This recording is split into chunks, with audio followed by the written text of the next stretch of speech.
Presidential Proclamation Number 1050, Series of 1997, declares the month of September as Civil Service Month. This is in observance of the establishment of the Philippine Civil Service by virtue of Public Law Number 5, or an act for the establishment and maintenance of an efficient and honest civil service in the Philippine Islands on September 19, 1990. In the age of technology, public service has to remain competitive and responsive enough to meet the evolving needs of its clientele.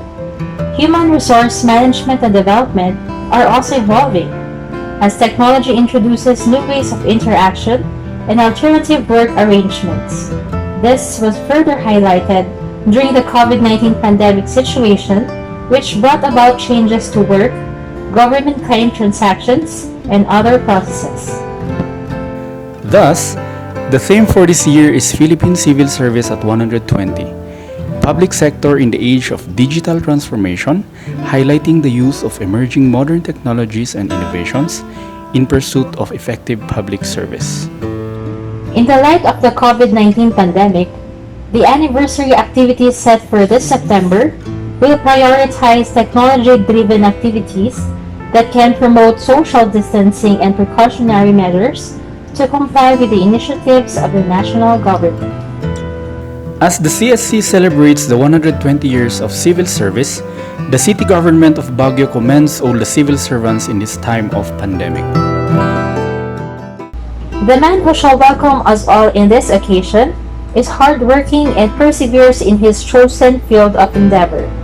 Prior to achieving what he is now, he was a working student being a security guard, then later employed as a supply officer at the National Labor Relations Commission while studying in the College of Law at the Baguio Colleges Foundation, now University of the Cordilleras. He passed the bar in 1996.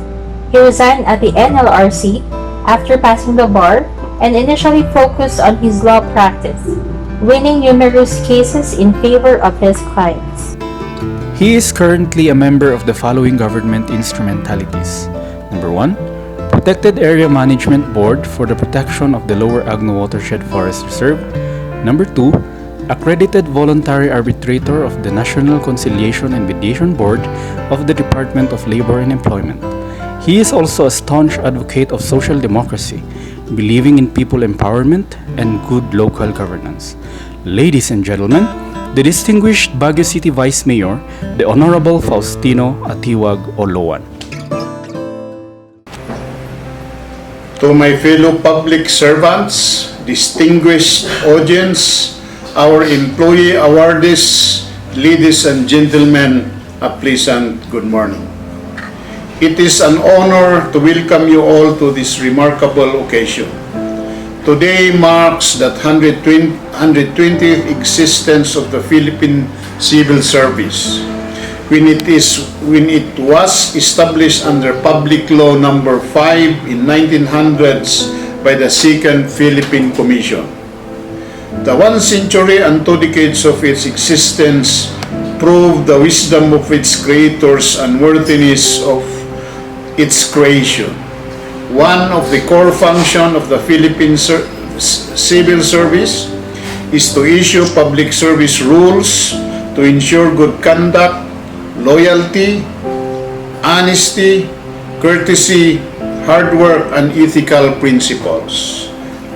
Where all officers and employees in the public service are bound to follow and to be exercised in our designated workplaces in our respective communities. As we in the city government of Baguio, our primary duty is to render public service to all the people living in the territorial jurisdiction of our city. And no one shall be discriminated against, guided by the principle that all men and women are created equal. Even as we advance and adapt ourselves into digital transformation, we cannot deny the challenges facing the public sector such as environmental protection, peace and order to include terrorism, illegal drug trading, infrastructure and asset management, productivity, efficiency, and governance, identifying risks that can arise from the change and how to manage them, how to better use of information to support good decision making, and how to address poverty. This occasion is a very opportune time also to congratulate our employees awardees in recognition of their good conduct, loyalty, honesty, courtesy, and hard work. You are worthy of emulation by all of us in the public sector. May your tribes increase. As I end this welcome message, I therefore urge you, let us work as one in the spirit of public service to be of better service to our constituent and to catapult our beloved city of Baguio into greater heights. Thank you. Congressman Marquez O is the representative of the Lone District of Baguio City in the House of Representatives for the 17th and 18th Congress. He is the former president and chairman of the board of Berkeley School Incorporated and Tasade Realty Development Corporation, and a current member of the board of trustees of St. Louis University. He was known for his advocacies on quality and accessible education, improved mental health care programs, services and facilities, environmental awareness, labor and employment, social protection for the elderly and marginalized sectors, promotion of tourism and preservation of cultural heritages, and public safety and order, among others. Congressman Mark is the chairperson of the House Committee on Higher and Technical Education and a member of 9 other House committees including Ways and Means, Public Works and Highways, Tourism, Basic Education, Trade, Government Reorganization. He is also the Vice Chairman of the House Committee on Labor and Employment. Good day to all. It's a pleasure to take part virtually in this 120th anniversary celebration of the Philippine Civil Service Commission. I congratulate the organizers of this event and would like to put on record that as the duly elected representative of the City of Baguio, I fully support the mandate of the Civil Service Commission. Congratulations to the awardees for their loyalty and outstanding work for our people and country. Do you remember the exact moments when you decided to go to public service? What were your thoughts back then? Was it the stable employment? Was it the salary? Was it the position? Like you, when I decided to join public service, my foremost consideration was to help people. Public office is not for everyone. I'm indeed privileged to address you today on the 120th anniversary celebration of the Philippine Civil Service because I feel that the social milieu that we are in, civil service takes on a difficult role. Not that it was not already difficult. It is difficult to be in public service because people expect us to be extra courteous, extra patient, and extra fast. With the lasting out of this pandemic, people felt that the government had to do more. This put a lot of strain on the already burdened civil servant. Let us remember why we came here. The truth is, if civil service fails during this time of crisis, we may never recover as a country. The Philippine Development Plan or the PDP targeted a matatag, maginhawa at panatang na buhay for every Filipino by the year 2040. The PDP rested this goal upon 3 pillars of support: malasakit, pagbabago at patuloy na pagunlad. Allow me to apply these 3 pillars to the civil service. Malasakit sa paglilingkod. The first pillar was envisioned to strengthen the social fabric. The end goal is to improve the trust in public institutions. To do this, government service must go back to the roots and refocus to its clients. The United Nations Department of Economic and Social Affairs recently released a paper which, among others, describes the profile of a public servant who can work effectively in a crisis. The DESA said that an effective public servant has the following profile: self-sacrificing, trustworthy, risk-taking, transparent, accountable, versatile, adaptable, creative, innovative, knowledgeable, and skilled, persistent, collaborative, and competent in the use of technology. Above all, they have a high dose of humanness in their personality, which makes them work for others even at the risk of their own lives. Sifting through those traits right off, we see that there is a recurring theme. Public servants are selfless. They put the client first before themselves. Pagbabago, more than just any change, the PDP targeted real change where social inequalities are reduced. This destination can be reached by creating economic opportunities and increasing access to those opportunities. Public service takes center stage once more with the passage of laws like Republic Act 11032 or the Ease of Doing Business and Efficient Government Service Delivery Act and the creation of the Anti-Red Tape Authority, we find ourselves on the right track. The poor will remain poor and the rich will get richer if we do not give the disadvantaged sector a leg up. More often than not, we find ourselves discriminating against those who need the service the most, the poor people. We tend to be friendlier to those who come bearing gifts, and sometimes we are often indifferent and have short tempers with those who have less in life. This has to change. Let us remember why we are here in the first place. Patuloy na pagunlad. Development has always been associated with technology. The use of technology in the workplace always translated to faster service. We were all forced to embrace the advancements of technology because of the pandemic. We had learned how to unmute ourselves, do email blast, upload in the cloud, pay bills online, and so forth. Not so long ago, the age of digital transformation was a thing for science fiction movies. It is here now. We are in the age of digital transformation. Civil service is being revolutionized by the adoption of technologies. This does not have to mean that the public servants will become obsolete and redundant. The human soul cannot be replaced by machines. Instead, technology should move forward with us. We should embrace the change. The use of technology deters the commission of corrupt practices. This is why we have to encourage digitization and automation. The use of computers leave trails and pieces of evidence that put the wrongdoer in a compromised position. The use of technology prevents red tape. That being said, it is high time to revisit citizens' charters. They have to be adjusted accordingly because the transmission of information is a lot faster now. Rest assured that we will support you in retooling you and supporting the efforts to further capacitate you. Do not resist change. Do not stagnate.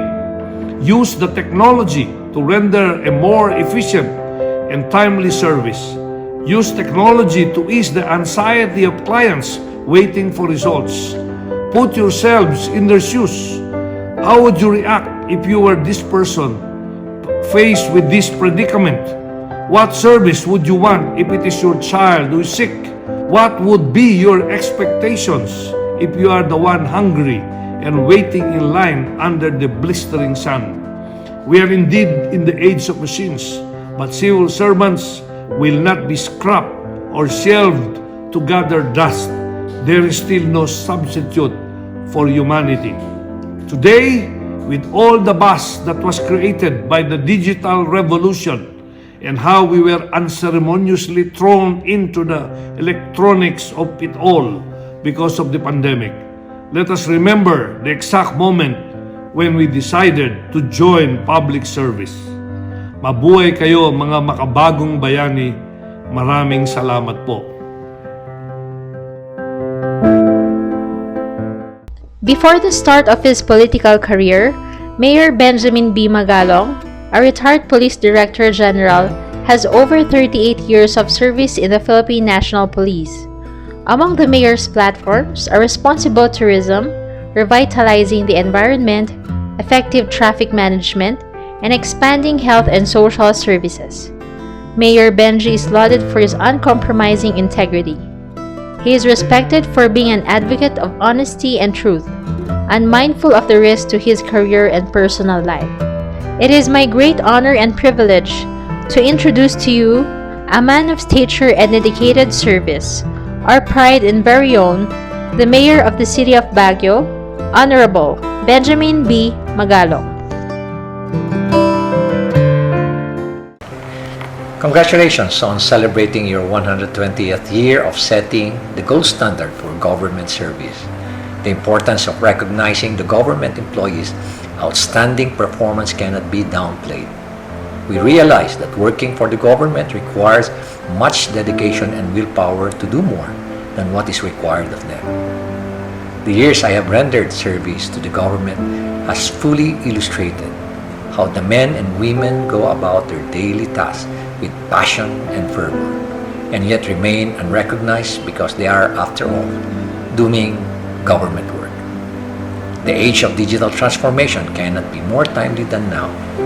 The pandemic, despite the chaos it has created, has given importance on how digitalization can fundamentally change how we operate and deliver value to our people. I am confident that it shall be a welcome change, although I am well aware that it will challenge status quos and shake traditions. The advantages we can draw from it will outweigh the difficulty of adjusting to the new norm. Mabuhay po kayo. The city government of Baguio cannot be any more grateful than we already are for receiving the Prime HRM Bronze Award. The honor of being given recognition by an agency that institutionalizes meritocracy and excellence in human resource is an accomplishment that shall continue to motivate our workforce into aspiring to be better versions of ourselves. Allow me to categorically state that this award is a result of a collaborative effort involving hardworking men and women who give beyond what is expected of them, working tirelessly to each guarantee that public service is never sacrificed, but are given much importance. While we remain honored and humble, the award also serves as an encouragement to strive harder in order to maintain our current standing and even improve on areas that can still be enhanced. To all our workers in government, mabuhay po kayo at maraming salamat. Dr. Nancy A. Bantog is the Regional Director of the Department of Science and Technology, Cordillera Administrative Region. She finished her Ph.D. in Agricultural Science at Nagoya University in Japan in 2000 and her postdoctoral fellowship at the same university in 2006. Prior to her appointment as Regional Director, she held various technical positions and designations. Aside from being the Regional Director of DOST-CAR, Dr. Bantog is the Chairperson of the Cordillera Industry and Energy Research and Development Consortium. She is also the Chairperson of two support committees under the RDC-CAR, namely, the Regional Gender and Development Committee and the Regional Research Development and Innovation Committee. Dr. Bantog finished both her Bachelor of Science in Agriculture as magna cum laude and Master of Science in Agriculture at the Benguet State University. She started working as a research assistant at the Highland Agriculture and Resources Research and Development Consortium, then as an agriculturist too at the Department of Agriculture CAR. In 1991, she joined the DOST-CAR family as one of the science research specialists. Truly, it is with great pride and honor to introduce to you our keynote speaker, Dr. Nancy A. Bantog.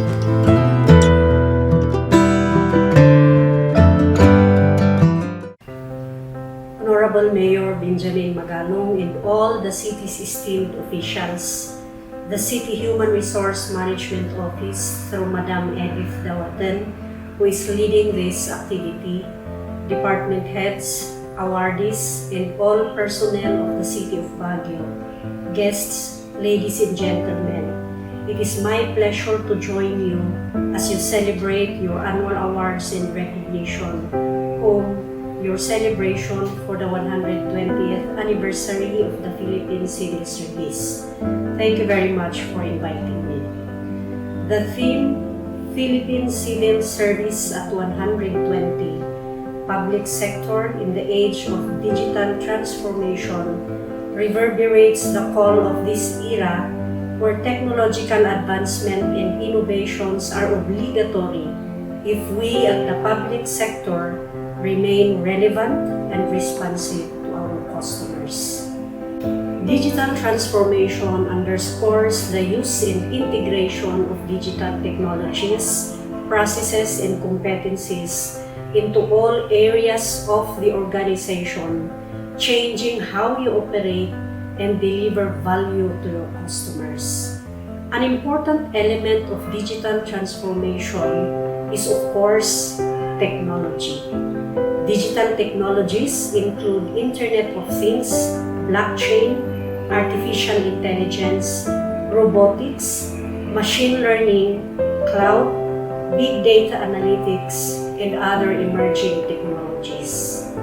Technologies are used to digitize information and digitalize the processes in our operations.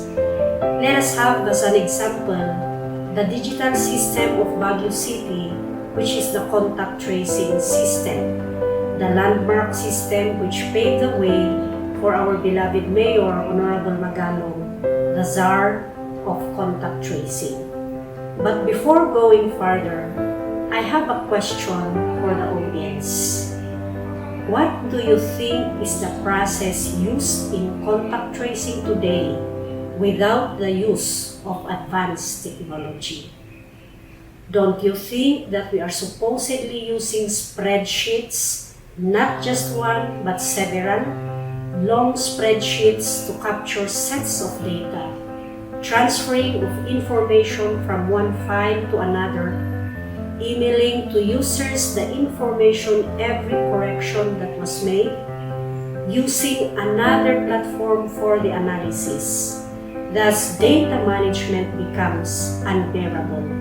Countless editing, countless files, countless emails, and others.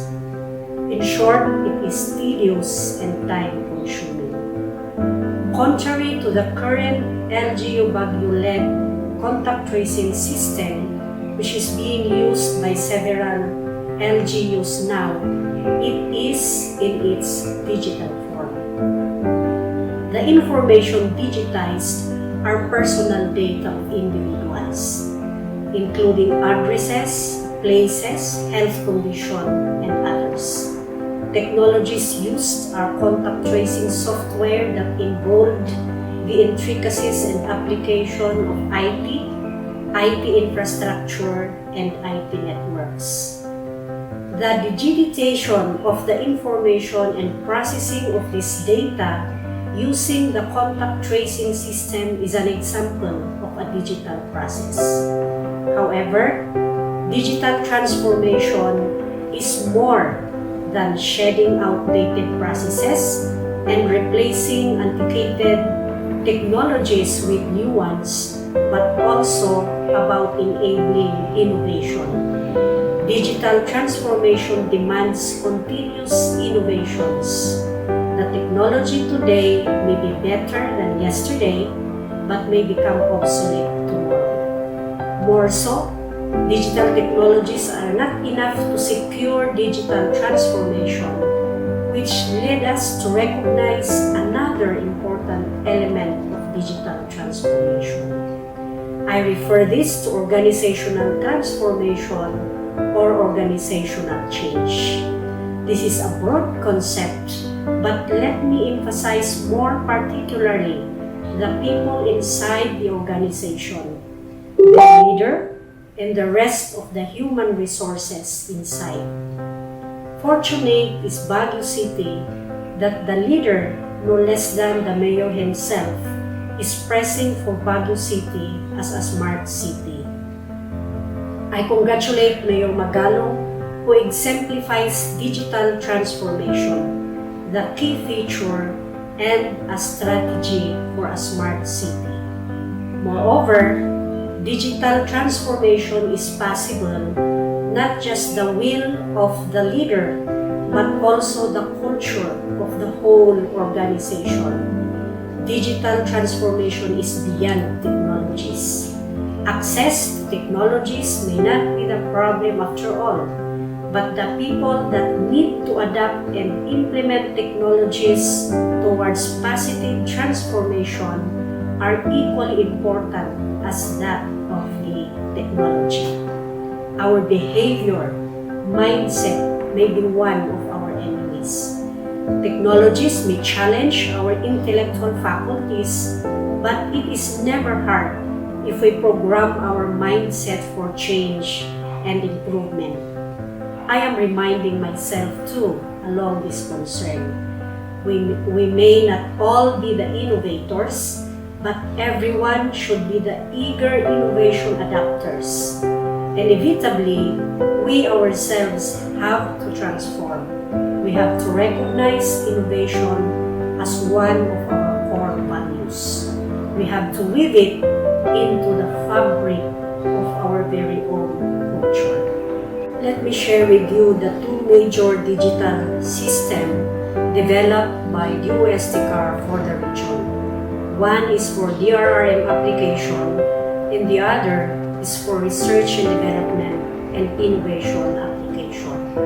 As Vice Chair of DRRM, particularly the prevention and mitigation, DOSTCAR developed the DRR MIS, which is a regional platform to be used by LGUs in agencies in CAR as an information management system for the repository and monitoring of hydrometeor data, incident reports such as landslide and flooding, situation reports, and other risk assessment reports intended for the municipal, provincial, and regional DRRM operation centers.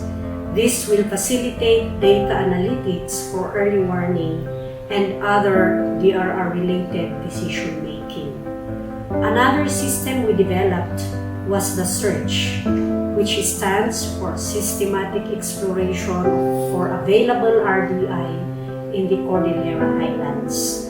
DOSTCAR chairs the Regional Research and Development and Innovation Committee. Thus, this SEARCH is a digital platform to support research and innovation management in the region. It is the region's information system for researches and innovations, researchers, RDIs, and research facilities. Why are we doing digital transformation? It is because of our customers. We at the public sector are customer-centric.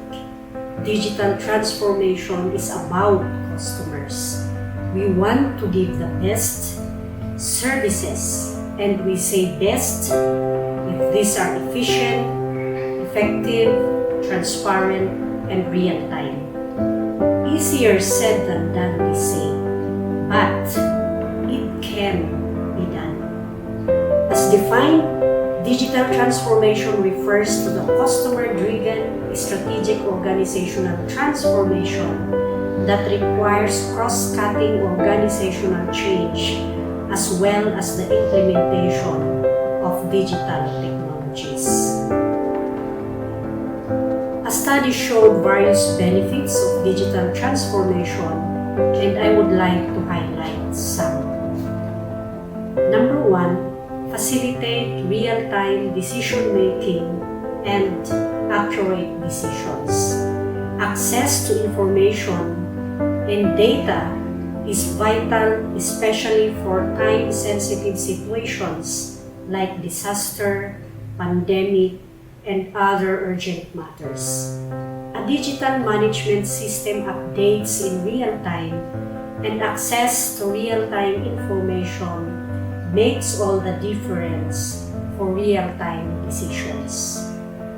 Real-time information would also mean eliminating needless errors and ensuring informed and evidence-based decisions, thus accurate outcomes.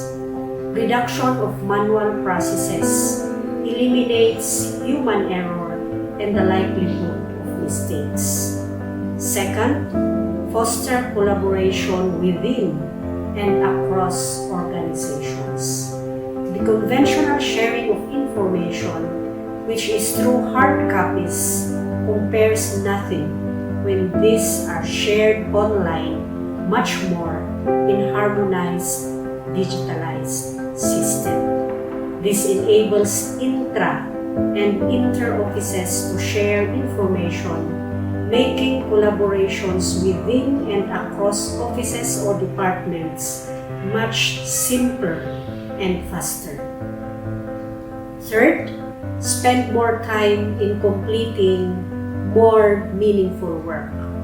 Paper trails, spreadsheets, emails, and switching between platforms to complete tasks waste an inordinate amount of government workers' time.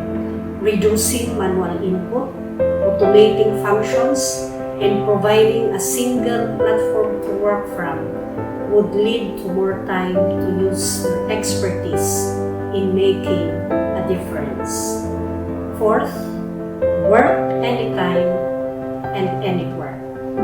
Working anytime, anywhere was tested to the maximum in this pandemic.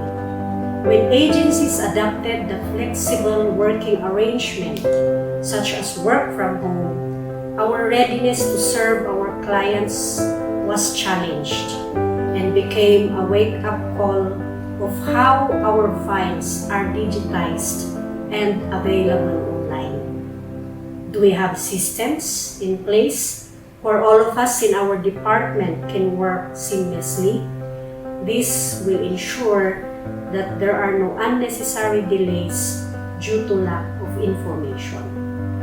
Fourth, provide real-time services to customers. The results of digital transformation efforts are changes in the delivery mode and turnaround time of services to customers.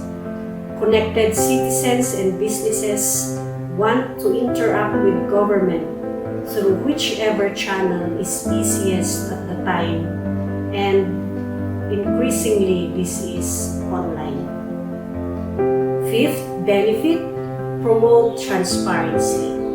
Digital transformation changes bureaucratic and organizational culture and even relationships to stakeholders. Given how most governments are promoting honesty and transparency programs, digital transactions can help provide better visibility and clarity. Philippine civil service at 120, public sector in the age of digital transformation. Together, we will champion digital transformation in the pursuit of efficient public service delivery in the Philippine government, especially in the context of emergency situations today and beyond. The second part, though very brief part of my message, is all about your rewards and recognition. For the awardees, I congratulate you all. You made it. Your award serves as your bonus, and most importantly, it sets you apart from the rest. Having said this, you awardees continue to be an inspiration to your colleagues. Share your strategies, mentor and coach your colleagues, and do not keep the best to yourself. I strongly encourage you to keep the fire burning for you to be the change you want the organization to be. To the future awardees, be vigilant to observe the awardees and emulate them. Better yet, if you outdo or outperform them. Be the challengers of the awardees, a good mantra to keep us on our toes. Strive better and aim for the award next year. This may be a goal that you may set for yourself. At the outset, as public servant, we work because of our commitment to serve and be part of nation building. Public service indeed is noble. In the end, we learn to love what we do and we love our work. Congratulations and warm greetings to all. Together, let us make Baguio a smart city with smart people. God bless everyone.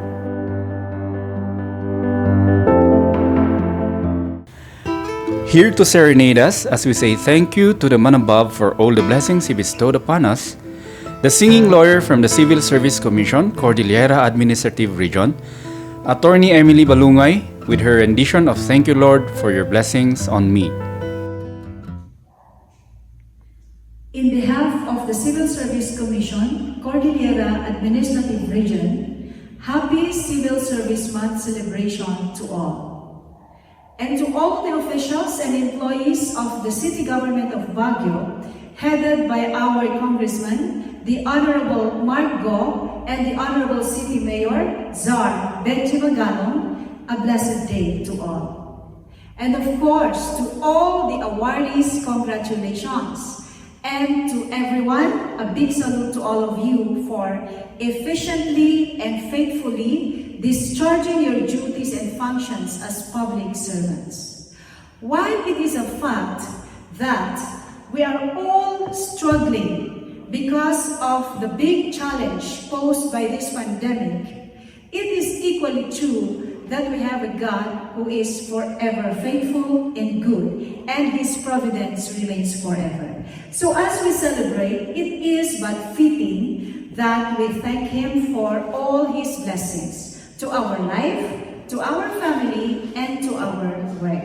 So today, I have chosen a very familiar song so that you can sing it with me. And to help me sing this song, I have requested the assistance of the music team in our church to help me sing it. So we have with us today our music director, Melcher Calis, and we have our singers, the sisters. We have Gina, and we also have Joanne. So, to all of us, let's celebrate as we sing this song. Thank you, Lord, for your blessings on me.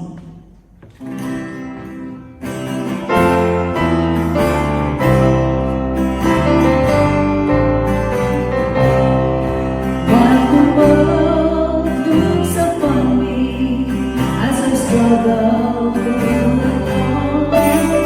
they say I have nothing, but they are so wrong. In my heart I'm rejoicing.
It is an award granted to an employee who has served the agency continuously and satisfactorily. The recipient is entitled to a cash award of not less than 1,000 pesos per year of service. Aside from the cash award, a plaque of recognition and a gift certificate shall be given. Today, we are gathered here to honor our dedicated employees who have worked for so many years of commitment and loyalty. It is with pride and honor to present to you the Loyalty Awardees. 10 Years Loyalty Awardees. Mary Jean C. Basinga, City Health Services Office.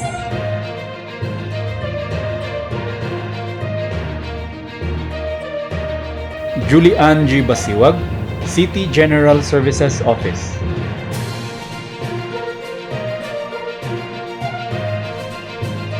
Marites T. Calias, City Environment and Parks Management Office.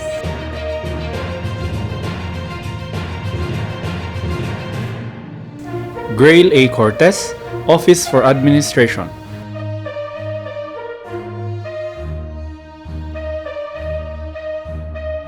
Alberto G. Dalupan Jr., City Treasurer's Office.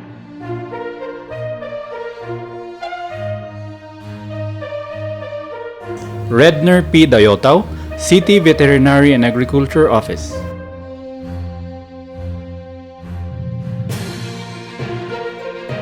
Windy G. De La Cruz, City Buildings and Architecture Office.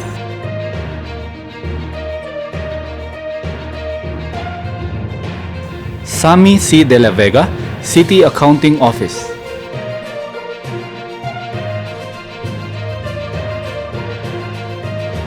J. Cesar M. De Jesus, Office for Administration.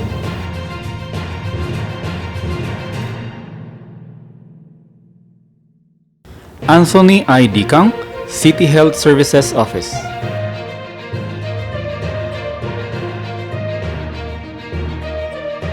Emil Bert P. Floresca, City General Services Office.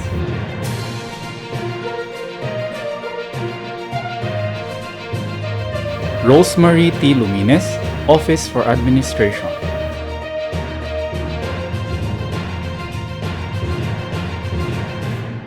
Agosto A. Macau, Department of Education.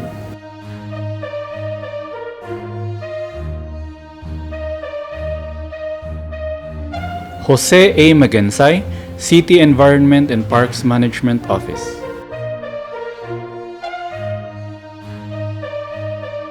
Hazel A. Nicolas, City Social Welfare and Development Office.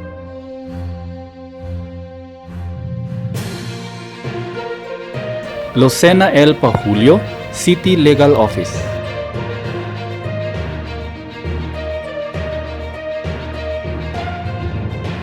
Sofronio R. Pascua, City Environment and Parks Management Office.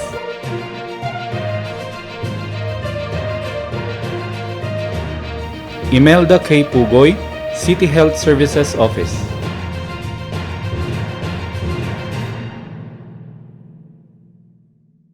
Felisa D. Rioto, Sangguniang Panglungsod.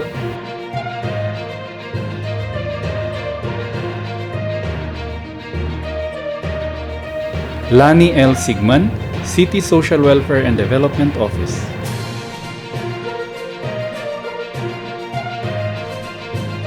Bonifacio A. Simongo, City Assessor's Office.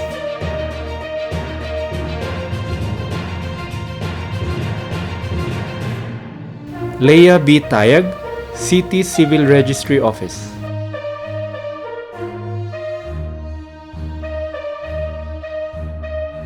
Ramon P. Villanueva, City Buildings and Architecture Office.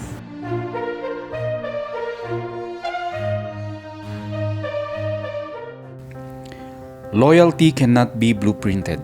It cannot be produced on an assembly line. In fact, it cannot be manufactured at all. For its origin is the human heart, the center of self-respect and human dignity. It is a force which leaps into being only when conditions are exactly right for it. And it's a force very sensitive to betrayal. Maurice R. Franks. 15 Years Loyalty Awardees. Roderick L. Abellera, City Engineering Office.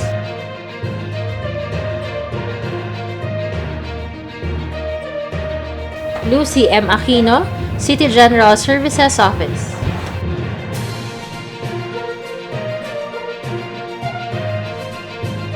Esperita T. Bengao, City Environment and Parks Management Office.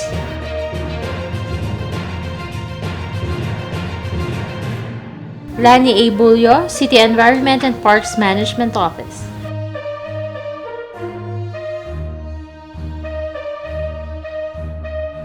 Nardi B. Caballo Sr., City General Services Office.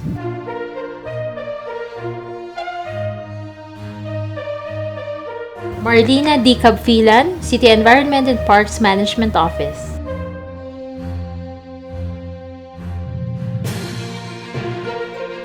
Silverio P. Cadiz Jr., City Environment and Parks Management Office.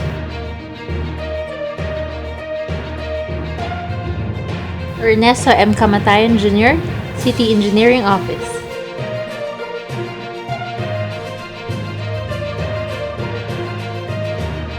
Alfred M. Carbonell, City Environment and Parks Management Office.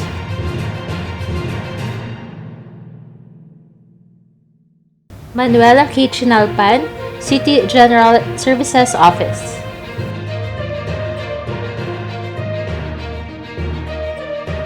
Samuel S. Colar, City Engineering Office.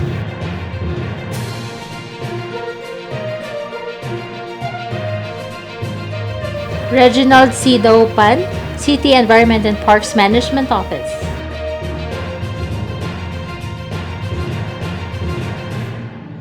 Cynthia Y. Daweg, City Social Welfare and Development Office.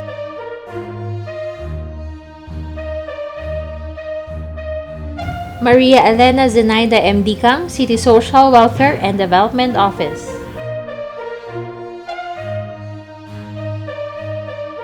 Marvin E. Domigsi, City Health Services Office.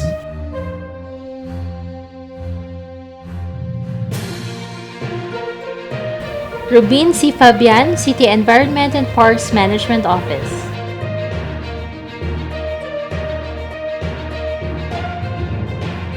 Alan C. Fagian, City Environment and Parks Management Office.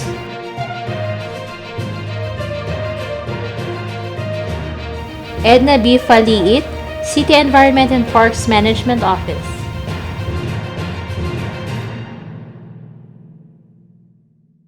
Ronan G. Ferdinand, City Environment and Parks Management Office.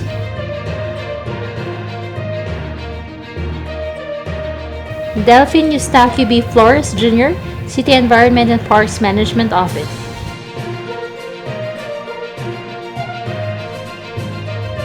Fima P. Galauay, City Health Services Office.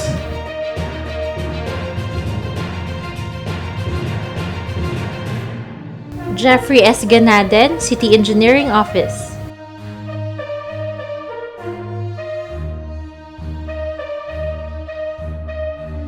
Jiterda B. Junio, City Social Welfare and Development Office.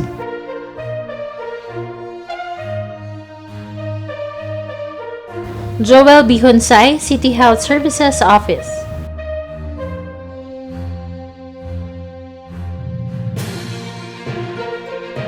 Benita P. Kitongan, City Environment and Parks Management Office.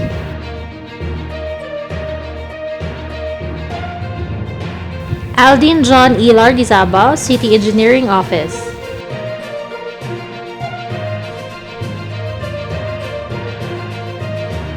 Jacinto D. Leibag, City Health Services Office.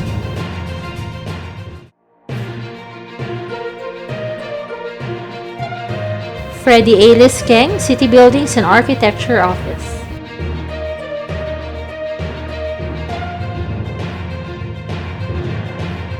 Abraham D. Manding, City Environment and Parks Management Office.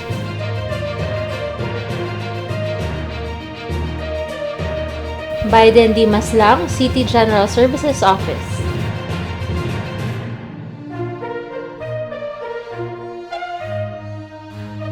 Alex S. Mendoza, City Environment and Parks Management Office.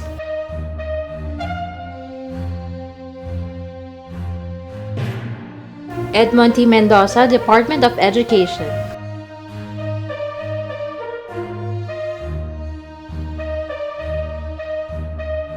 Alexander I. Miranda, City Environment and Parks Management Office.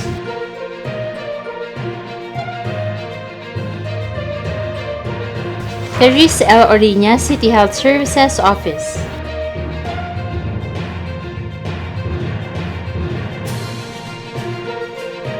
Bridget D. Palasi, Department of Education.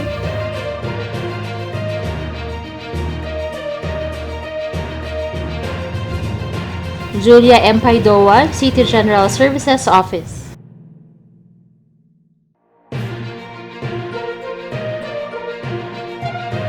Tony V. Pedna, City Environment and Parks Management Office.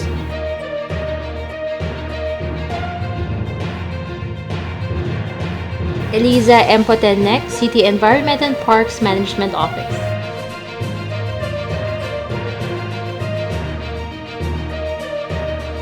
Ellen M. Punay, City Environment and Parks Management Office.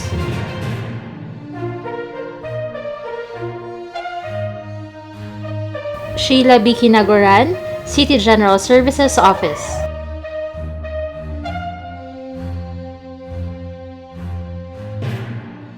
Corazon P. Sagmayo, City Environment and Parks Management Office.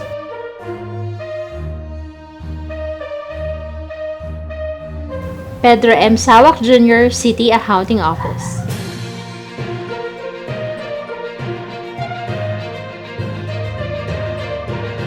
Jimmy J. Tabao-Ican, City Environment and Parks Management Office.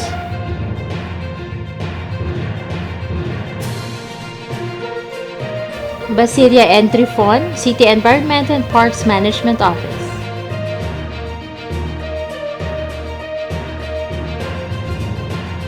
Noreen D. Tugad, City General Services Office.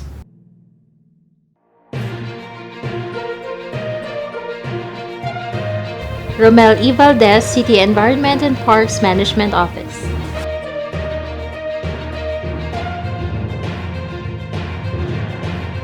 If loyalty is, and always has been, perceived as obsolete, why do we continue to praise it?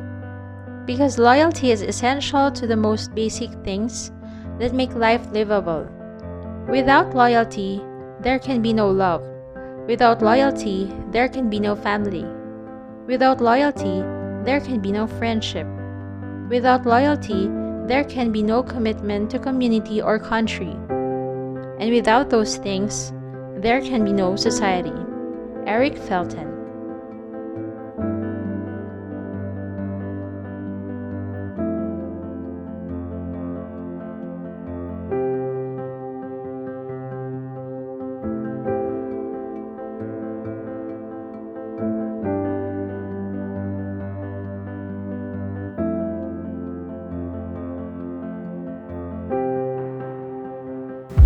"20 Years Loyalty Awardees." Isabel L. Abrot, City Health Services Office.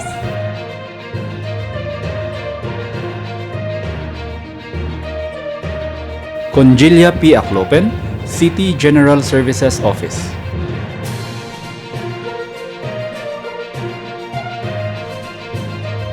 Elias S. Awanan, City Planning and Development Office.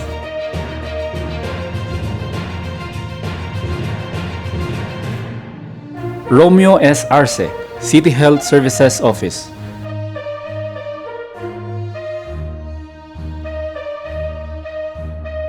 Benedicto B. Aran, City Environment and Parks Management Office.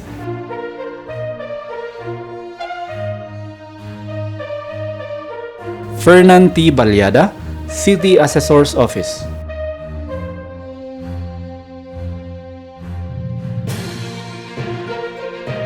Leticia T. Balusdan, City General Services Office.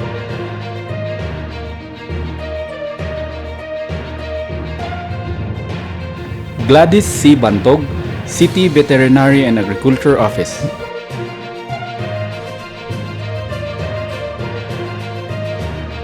Lorraine M. Baring, Office for Administration.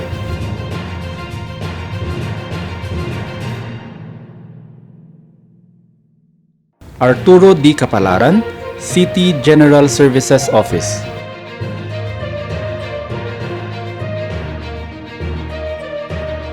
Noe D. Chapichap, City Mayor's Office.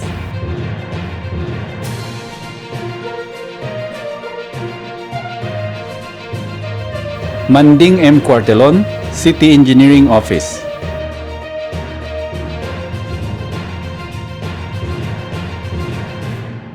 Eric B. Dakwag, City General Services Office.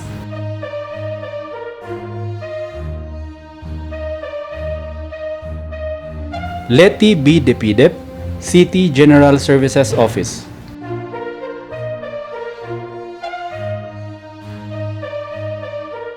Rufina Gracia M. de la Cruz, Department of Education.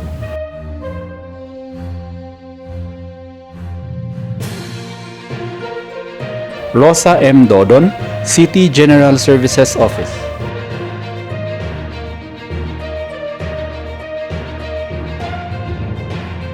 Felix Alexander P. Dongis, City Legal Office.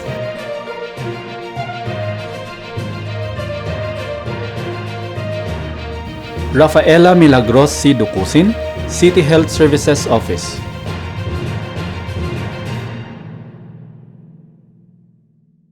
Rosalie C. Fontana, City General Services Office.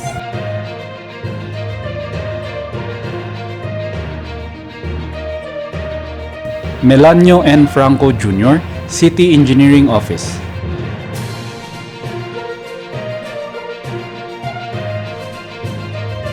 Robert P. Galas, City Buildings and Architecture Office.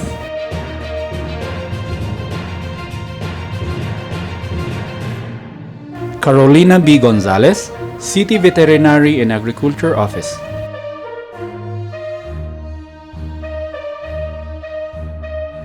Jerry C. Guevara, City Treasurer's Office.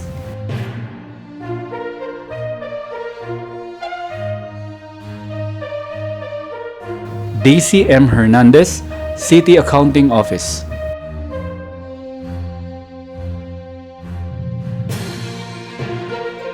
Edwin M. Ingosan, City General Services Office.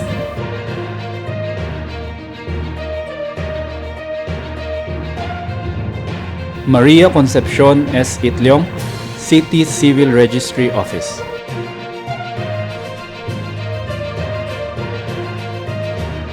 Mary Bell P. Himayong, City General Services Office.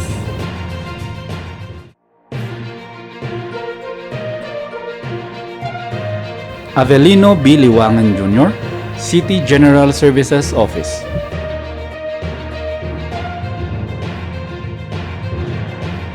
Amalia P. Longaw, City General Services Office.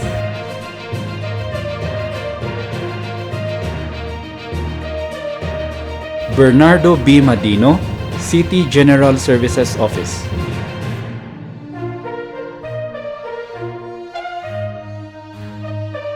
Jovita C. Mangalip, City Engineering Office.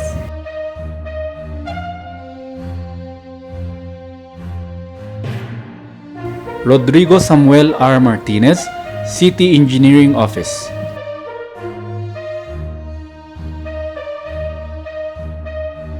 Alice A. Masquit, City General Services Office.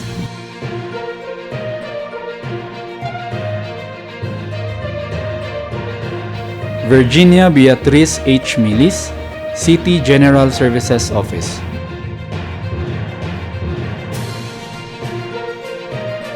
Dan Ricky M. Ong, Sangguniang Panglungsod.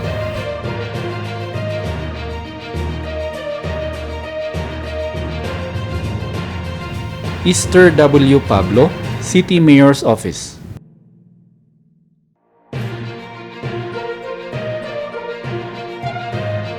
Marie Antoinette Placido, City Treasurer's Office.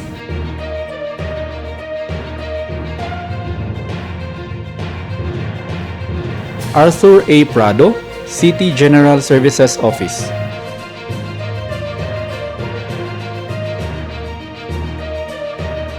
Raul C. Rosas, City Buildings and Architecture Office.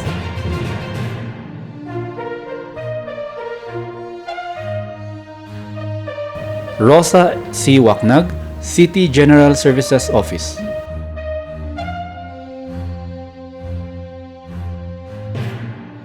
Norma B. Wandag, City General Services Office.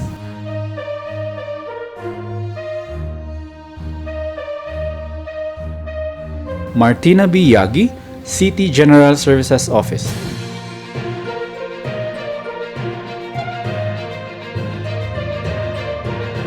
Yolanda B. Yagyagen, City General Services Office.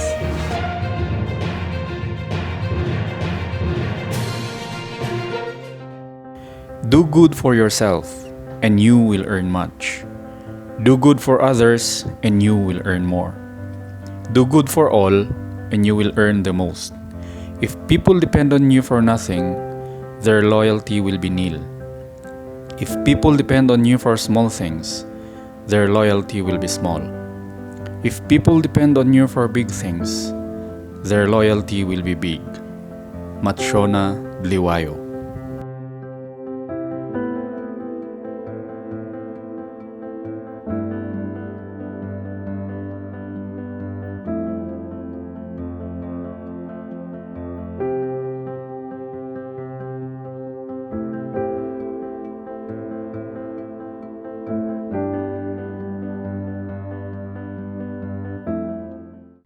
This song reminds us that a person is an indestructible ship that drives through life upstream, trying to reach their dreams. That it is a constant battle to keep the vessel in the water because the shore is not demanding, and because we put off what we should do today until tomorrow. Attorney Agustin P. Laban III covers Garth Brooks' The River. Alright, The River in 3, 2, 1.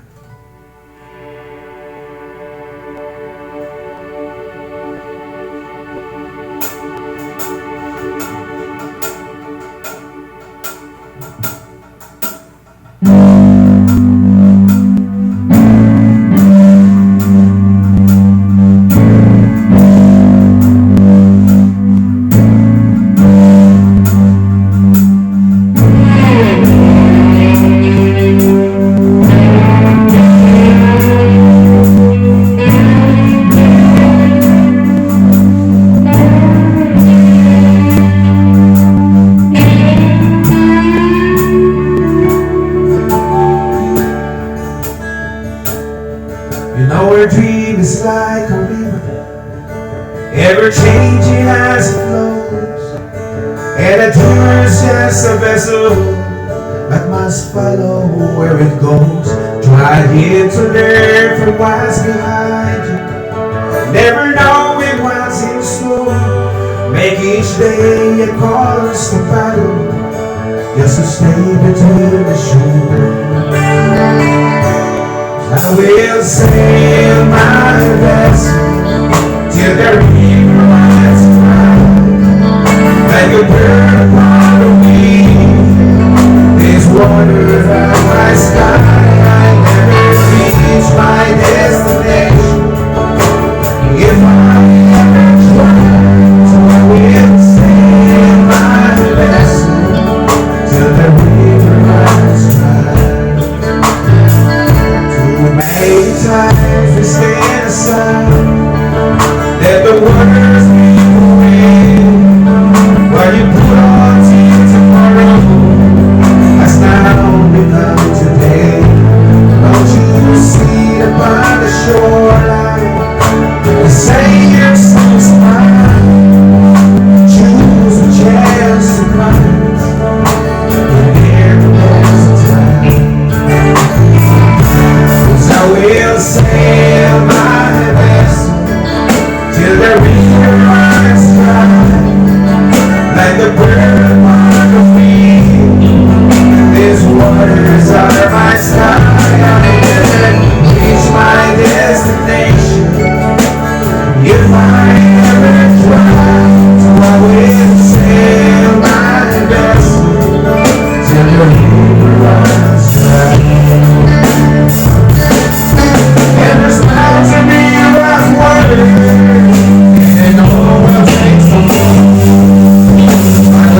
These waters are my skies, I can reach my destination. If I ever try, so I will stand my vessel till the river runs dry. Yes, I will stand my vessel till the river runs dry.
"25 Years Loyalty Awardees."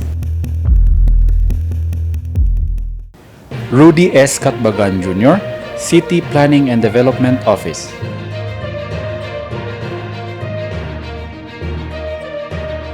Patrick O. Estonilo, City Accounting Office.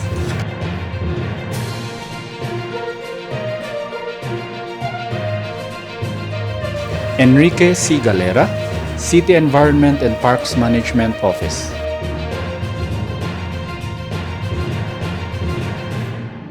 Constancio G. Imson Jr., City Engineering Office.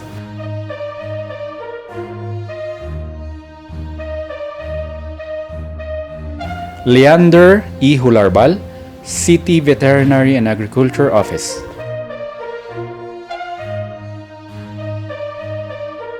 Roger P. Laulawi, Sangguniang Panglungsod.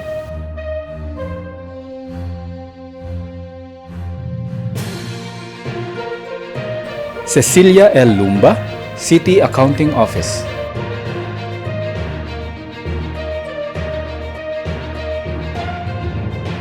Zenaida N. Ordinario, City Human Resource Management Office.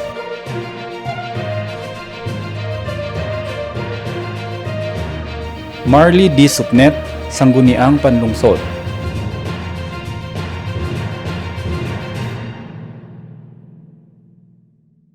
Alfredo E. Tangalin, City Buildings and Architecture Office.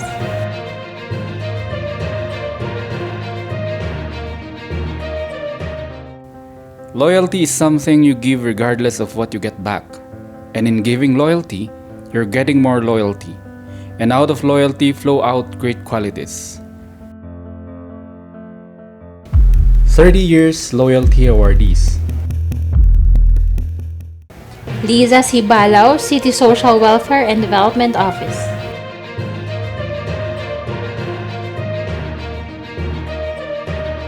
Gloria N. Borja, Sangguniang Panlungsod.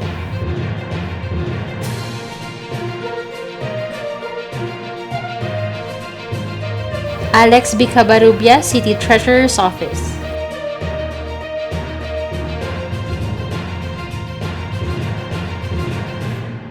Alex M. Carbonell, City Engineering Office.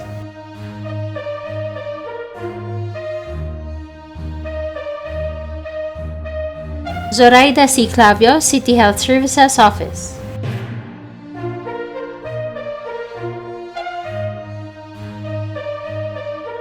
Anna P. Codley, City Social Welfare and Development Office.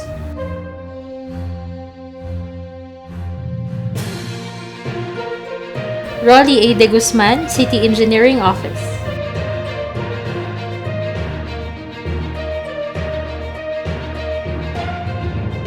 Eduardo C. Del Mundo, City Veterinary and Agriculture Office.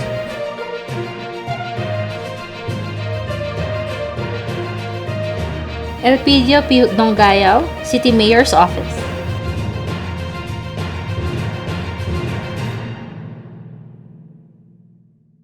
Evangeline A. Fanosan, City Social Welfare and Development Office.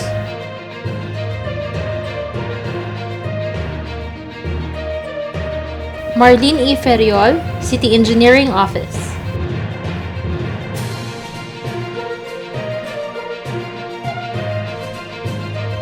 Noel C. Jose, City Budget Office.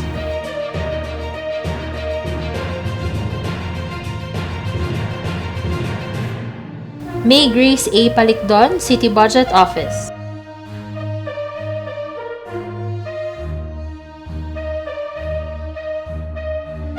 Ricardo I. Kimson, City Engineering Office.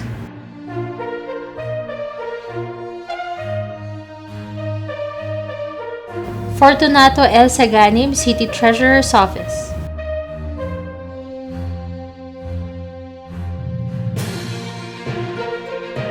Jesus L. Sawangin, City Veterinary and Agriculture Office.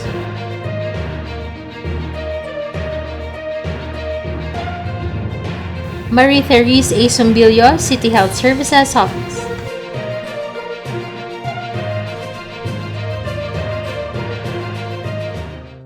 Respect is earned. Honesty is appreciated. Trust is gained. Loyalty is returned. Success is the result of perfection, hard work, learning from failure, loyalty, and persistence. 35 years Loyalty Awardees. Marie Angeline G. Batan, City Treasurer's Office.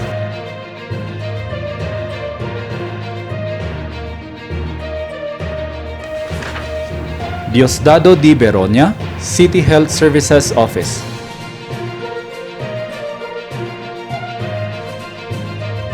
Jerry C. Calamiat, City Health Services Office.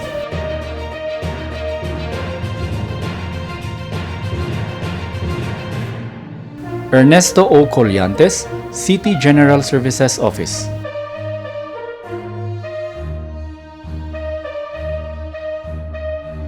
Romeo L. Cortez, City Treasurer's Office.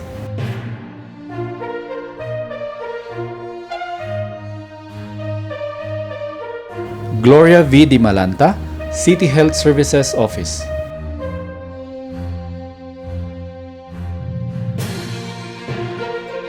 Cecilia L. Gorospe, City Health Services Office.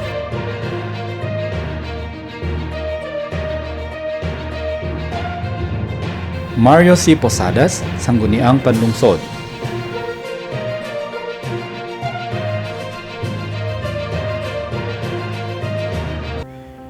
Loyalty is what makes us trust. Trust is what makes us stay. Staying is what makes us love. And love is what gives us hope. 40 years Loyalty Awardee. Diomedes B. Corpus, City Mayor's Office.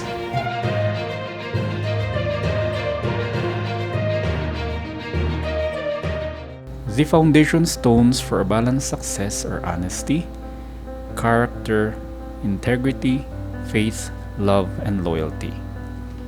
45 years Loyalty Awardee. We are pleased to present to you Mr. Renato Vialo from the City Environment and Parks Management Office in achieving 45 years of service. This year marks a significant milestone in your service to the city government of Baguio. Congratulations and thank you for your contributions, dedication, and commitment. 10 years Loyalty Awardees shall receive a plaque of recognition. 15 years Loyalty Awardees shall receive a plaque of recognition. 20 years Loyalty Awardees shall receive a plaque of recognition and a gift certificate worth 5,000 pesos. 25 years Loyalty Awardees shall receive a plaque of recognition and a gift certificate worth 10,000 pesos. 30 years Loyalty Awardees shall receive a plaque of recognition and a gift certificate worth 18,000 pesos. 35 years loyalty awardees shall receive a plaque of recognition and a gift certificate worth 28,000 pesos. 40 years loyalty awardees shall receive a plaque of recognition and a gift certificate worth 41,000 pesos. Congratulations to all the awardees. Each one of you has done nothing less than a mark of passion, dedication, and perseverance. This should set as a model for other employees. Thank you. This is granted in recognition of an individual who has satisfactorily completed a course or degree within or outside the country at his or her own expense. A plaque of recognition shall be given to the qualified individuals. We are proudly honored to commend these employees. Michael D. O. Jr., City Accounting Office.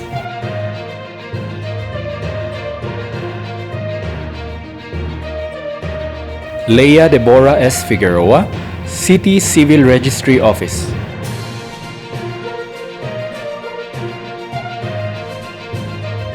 Carolina B. Gonzalez, City Veterinary and Agriculture Office.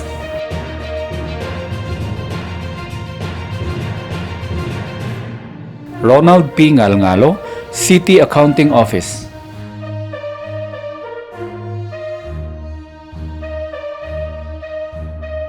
Leia C. Ong, Sangguniang Panglungsod.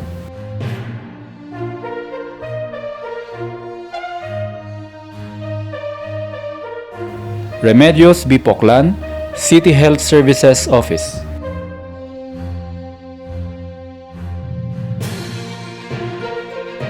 Graduated with a degree Juris Doctor.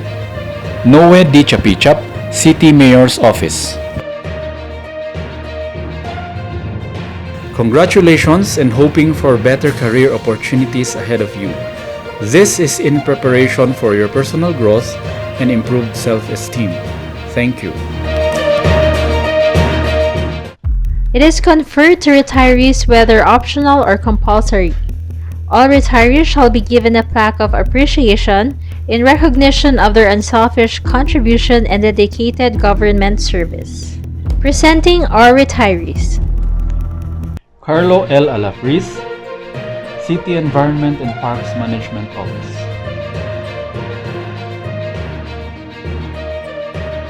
Valentin B. Andawi, City General Services Office.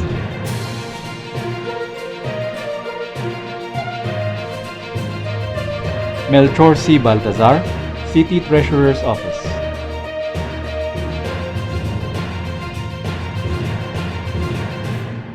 Nazita F. Banyas, City Buildings and Architecture Office.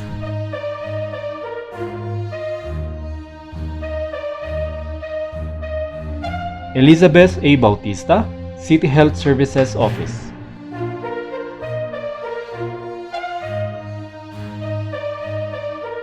Esther A. Bautista, City Health Services Office.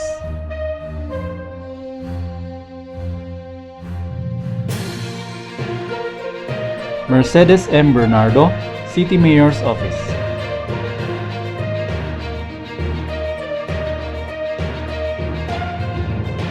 Estrelleta P. Blante, City Treasurer's Office.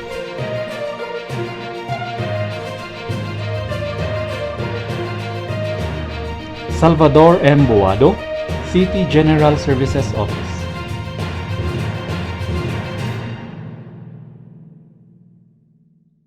Cesaria O. Buayan, City Veterinary and Agriculture Office.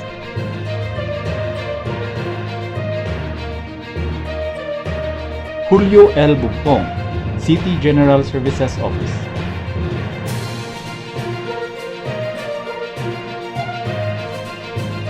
Aurea L. Busakay, City Treasurer's Office.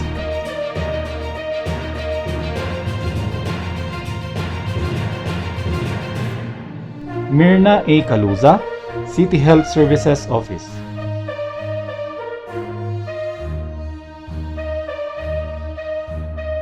Aureliano J. Campos Jr., City Engineering Office.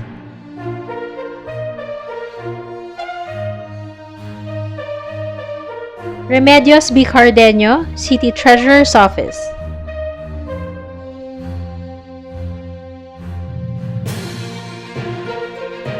Pedro Q. Cayabyab Jr., City Mayor's Office.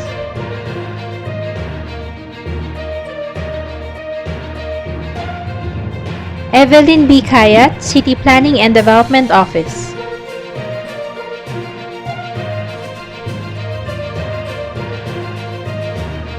Ruben A. Cervantes, City Environment and Parks Management Office.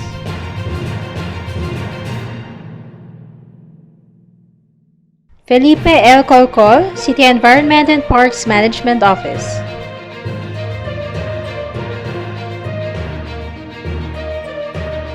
Aurelia D. Danang, City Social Welfare and Development Office.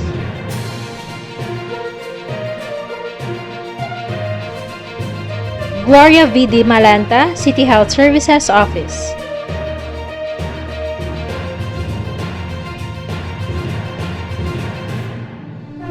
Salvador F. Diolazo, City Environment and Parks Management Office.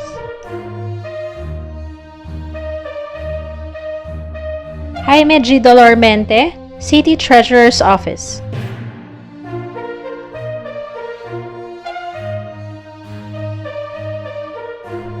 Pio O. Fanged, City Environment and Parks Management Office.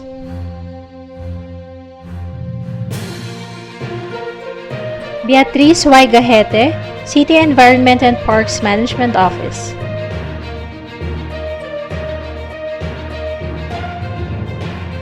Socorro P. Galing, City General Services Office.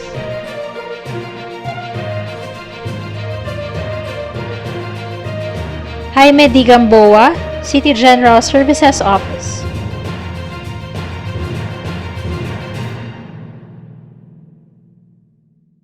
Sylvia R. Laudentia, City Civil Registry Office.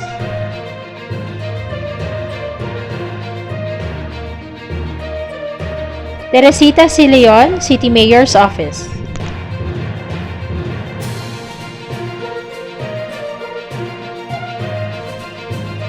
Moises C. Lozano, City Environment and Parks Management Office.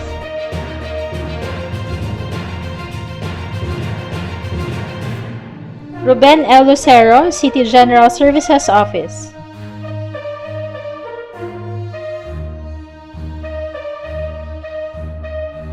Eliza Y. Madayag, City Health Services Office.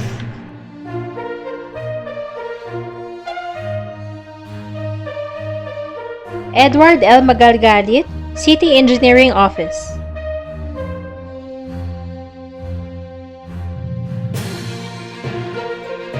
Norberto N. Mina, City Environment and Parks Management Office.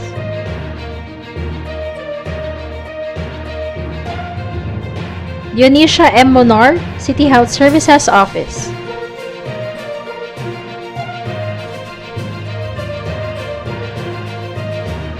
Thelma C. Orduña, City Treasurer's Office.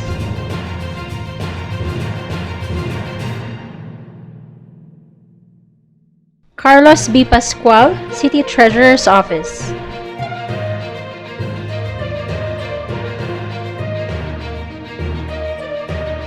John C. Retuya, City Planning and Development Office.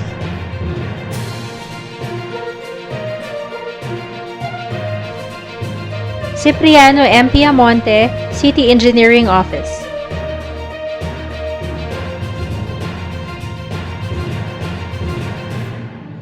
Malvar A. Porin, City General Services Office.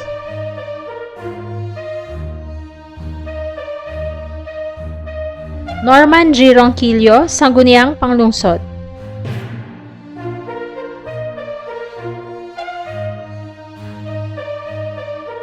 Mario C. Posadas, Sangguniang Panglungsod.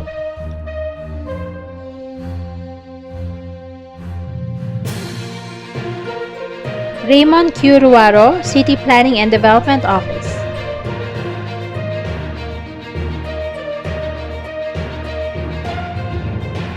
Marcos C. Solano, City General Services Office.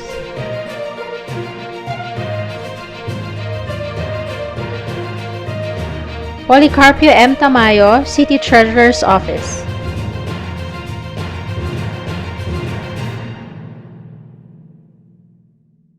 Alberto M. Tomas, City Veterinary and Agriculture Office.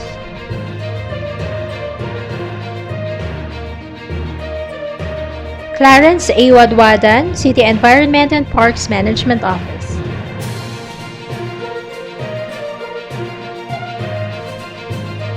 Catalina B. Zamora, City Human Resource Management Office.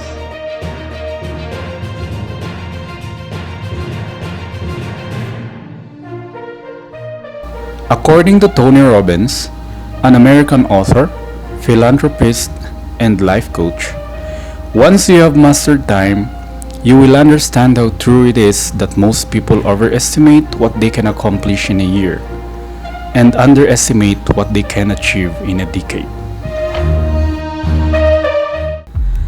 It is an award given to outstanding employees of the year who has demonstrated exemplary service and conduct, which resulted in the successful achievement of the city government's goals or has improved public service.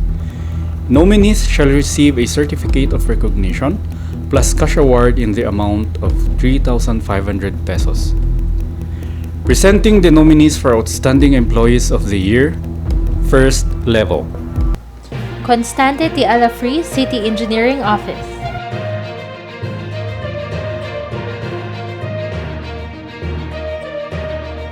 Roderick T. Amdengan, City Environment and Parks Management Office.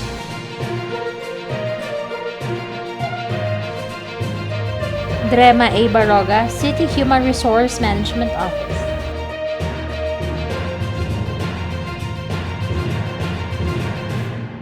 Marshall B. Kokoy, City Building and Architecture Office.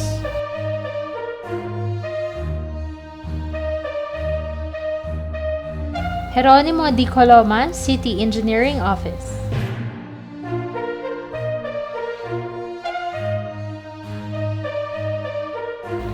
Terio G. Dawaten, City Veterinary and Agriculture Office.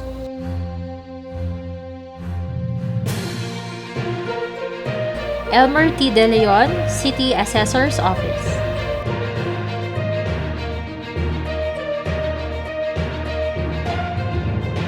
Ann Corinne Joy D. Etchepari, Sangguniang Panlungsod.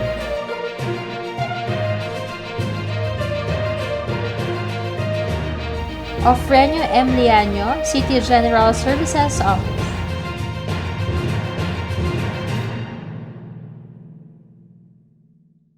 Freddy A. Liskeng, City Buildings and Architecture Office.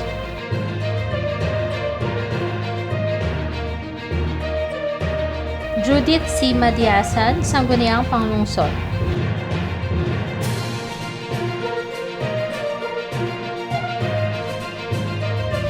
Michael O. Mangusan, City Health Services Office.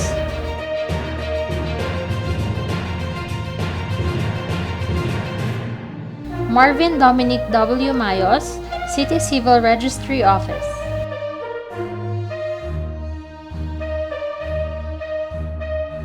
Geraldine M. Pinasen, City Accounting Office.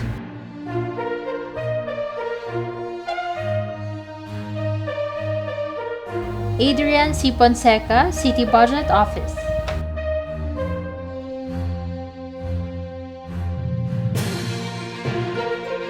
Sunday M. Santiago, City Environment and Parks Management Office.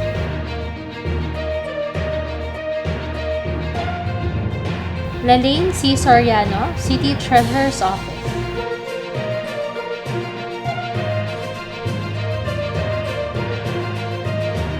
Virgilio H. Tumayan, City Planning and Development Office.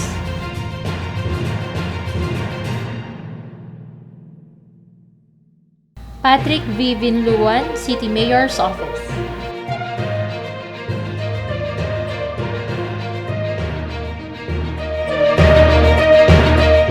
And for the second level, Helen Judy M. Abenes, City Treasurer's Office.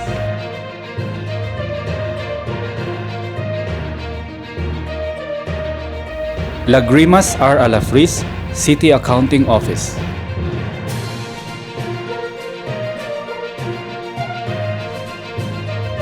Samuel G. Aquino, City Mayor's Office.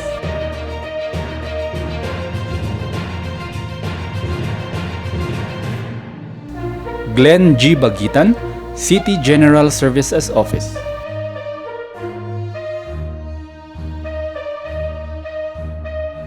Janet A. Balagot, City Budget Office.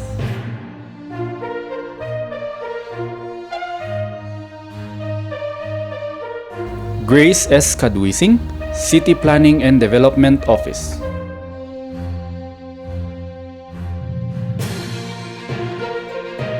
Francis L. Camarao, City Mayor's Office.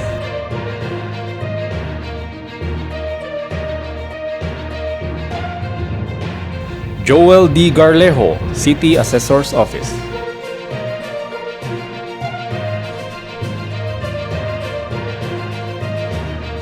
Shara May B. Garlitos, City Human Resource Management Office.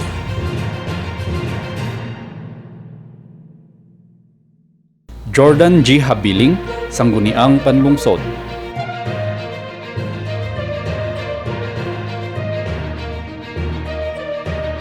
Marieta R. Joven, City Health Services Office.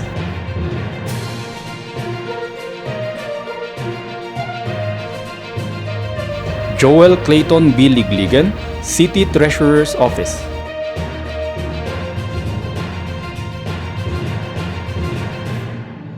Patrick T. Marrero, City General Services Office.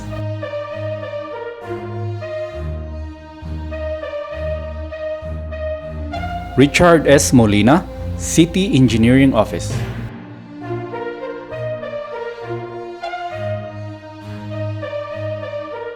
Donabel T. Panes, City Health Services Office.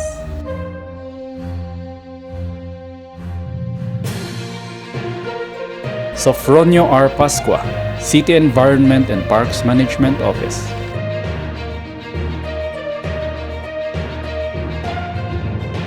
Romel C. Pascual, City Buildings and Architecture Office.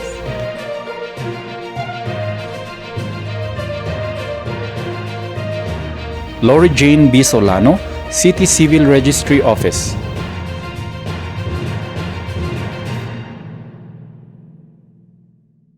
Marcelina T. Tabelin, City Veterinary and Agriculture Office.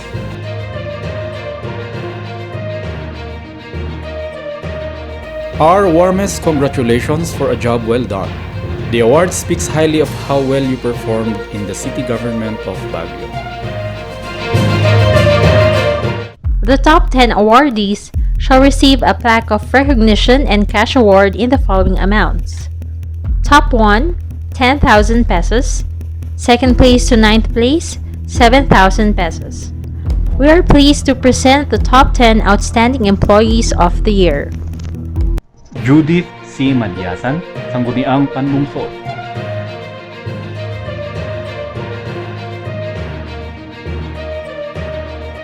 Constante T. Alafris, City Engineering Office.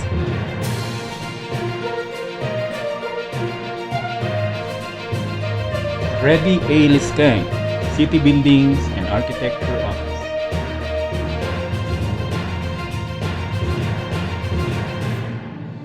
Shara May Bigarditos, City Human Resource Management Office.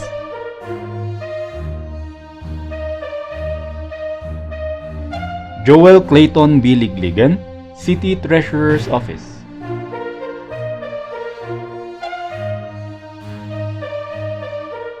Helen Judy M. Abenes, City Treasurer's Office.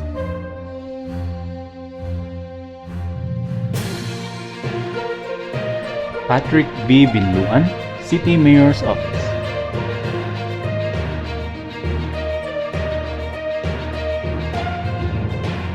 Marcelina T. Tabelin, City Veterinary and Agriculture Office.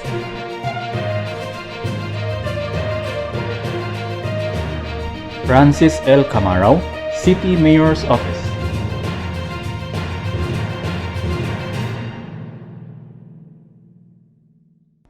Donabel T. Panes, City Health Services Office.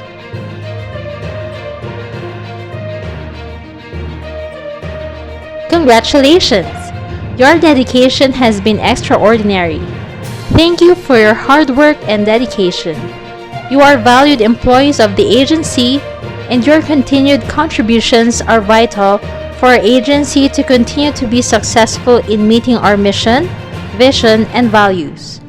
All of our organizational achievements are made possible because of your individual efforts.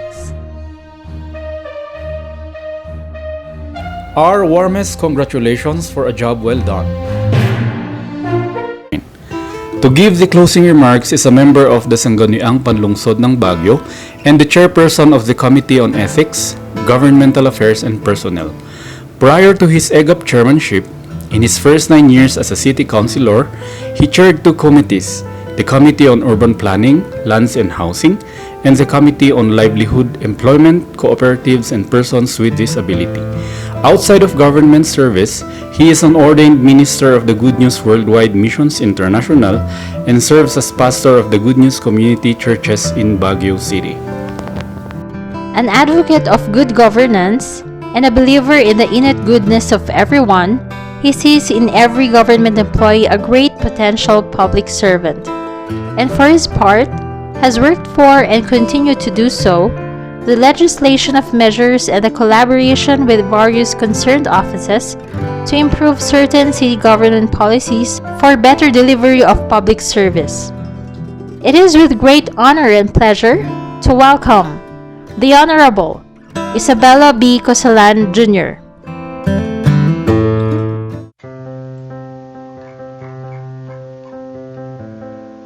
Fellow public servants, ladies and gentlemen, good morning. Congratulations to the awardees of this year's 120th Philippine Civil Service Anniversary celebration. You have earned and deserved your spot, and we sincerely express our gratitude to you for embodying the core values of public service. Continue to excel in your chosen profession and line of government service for God and country. The theme for this year's celebration, Public Sector in the Age of Digital Transformation, is indeed appropriate and fitting. We have seen in this occasion the compelling need to reorient the public servant in the midst of growing and available alternatives of doing business in government. In this time of technological advancement, we need to adapt to these changes. As we are ushered into a new advent of how to conduct our undertakings, let us continue to take upon ourselves to enhance our skills, capabilities, and creativity to effectively and efficiently deliver the service our people deserve. Indeed, the transition to digital operation cannot be avoided. Lest that we be nailed to the intricacies of technology, let us remember that we are first and foremost humans of socio-corporeal qualities. Our human capabilities are beyond the web and internet programs and applications. Our insights and comprehension are beyond computer-generated data.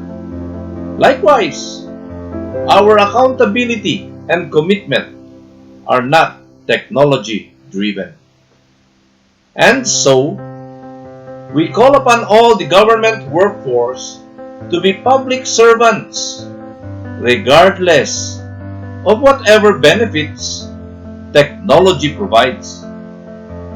By all means, let us use the available technology to further improve our crafts for prompt and quality public service.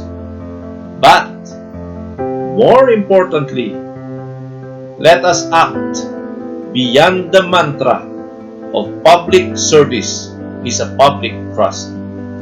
Thank you.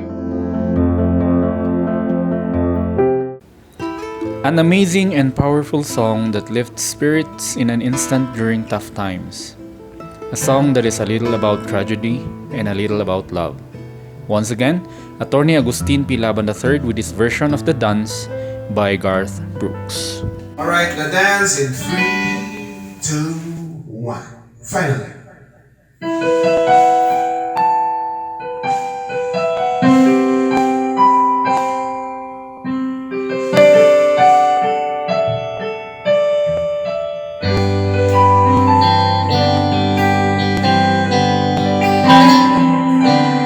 Looking back on the memory of that dance we shared beneath the stars above. For a moment, all the world was right. How could I have known that you ever said goodbye? And I'm glad I did. The weight on would end, the weight on would go. Our lives are better than fiction, and could I miss the pain? But I don't have to be there.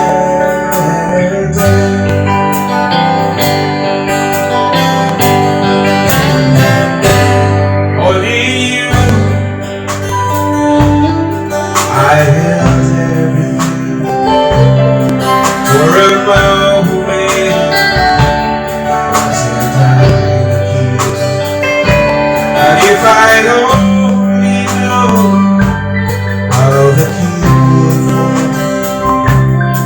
he who's to say, you know I might have changed it up. And I'm glad I didn't know the weight on would end, the weight on would go.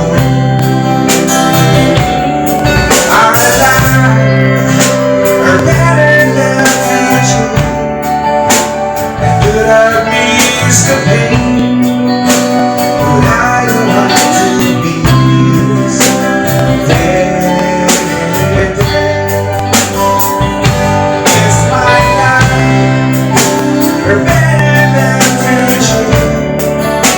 And could I miss the pain, but I don't have to be there.